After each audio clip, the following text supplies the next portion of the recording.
من أطيب الكيكات يلي بتنعمل بهالوقت هي كيكة الفواكه. سهلة وسريعة وكتير طيبة.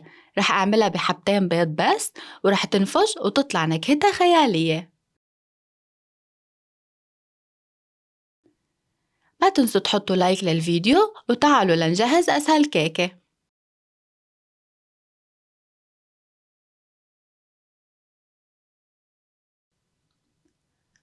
أول شي رح جهز الفواكه اللي بدي حطهم بقلب الكيكة. عندي حبة من الدراء وحبتين من الخوخ. طبعا غسلتهم ونشفتهم كتير منيح حتى ما يضل فيهم مي. رح أقطعهم لمكعبات صغيرة. كتير مهم إنه نشف الفواكه وقت غسلهم حتى ما يعمل ريحة زنخة بقلب الكيكة.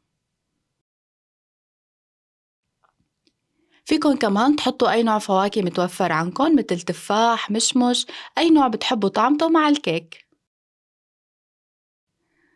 بعد ما قطعتهم رح أخليهم على جنب لجهز خليط الكيك. رح استعمل الخلاط ورح أحط فيه حبتين من البيض. طبعا البيض طلعته قبل بساعة من البراد. لروح زفارة البيض رح أحط فوقهم معلقة كبيرة من الفانيليا، وكمان برش حبتين من الليمون. بسكر الخلاط وبخلط البيض على سرعة عالية مدة 5 دقايق. بعد ما خفقتن 5 دقايق رح أرجع أضيف كوب من السكر. بسكر الخلاط مرة تانية وبخلطن حتى يدوب السكر على الآخر. بس داب السكر رح أضيف ربع كوب من الزيت النباتي وكوب من الحليب الدافي. كمان رح سكر الخلاط وبخلطن لمدة دقيقتين.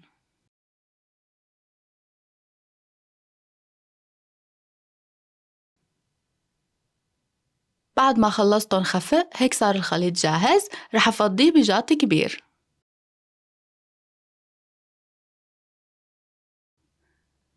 رح أبلش ضيف فوقه الطحين. طبعا الطحين لازم انخله حتى أتأكد إنه ما في أي كتل وحتى أدخله الهواء لقلبه.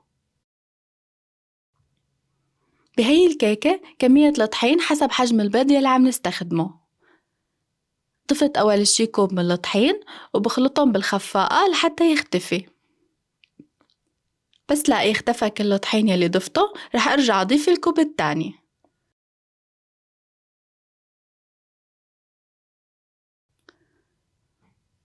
رح أضل ضيف طحين حتى لاقي قوام الكيك صار بهالشكل.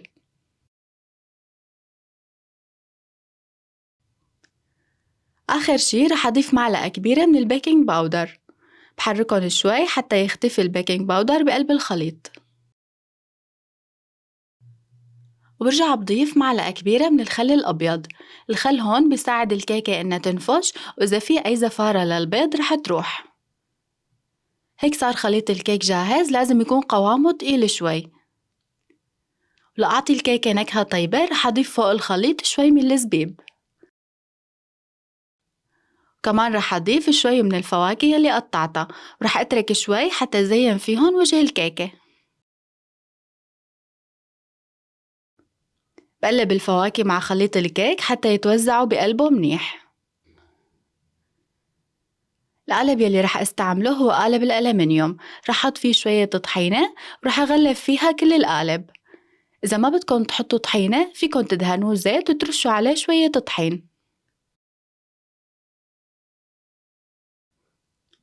بس دهنته كله رح أصب فيه خليط الكيك.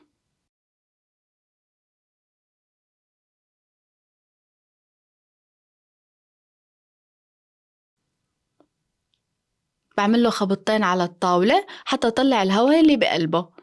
برجع بمرق فيه عودة خشبية. برجع بزين وجه القالب بالفواكه المقطعة يلي تركتها على جنب.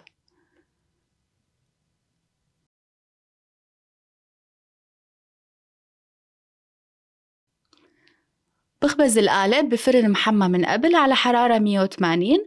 رح حطه بالرف الوسط. بياخد تقريبا 50 دقيقة وبيكون جاهز.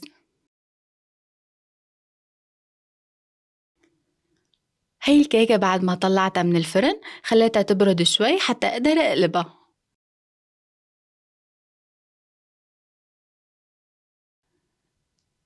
ريحة الليمون مع الفواكه طالعة بتشهي القلب.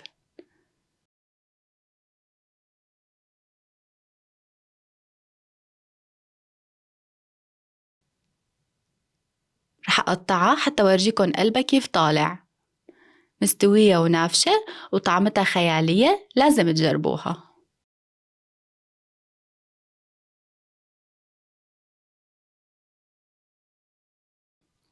الفواكه يلي بقلبها عطت الكيكة نكهة كتير طيبة.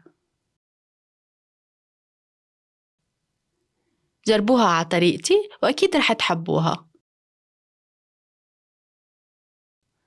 ما تنسوني من دعمكم بلايك للفيديو واشتراك بالقناة، وبشوفكم بفيديو جديد.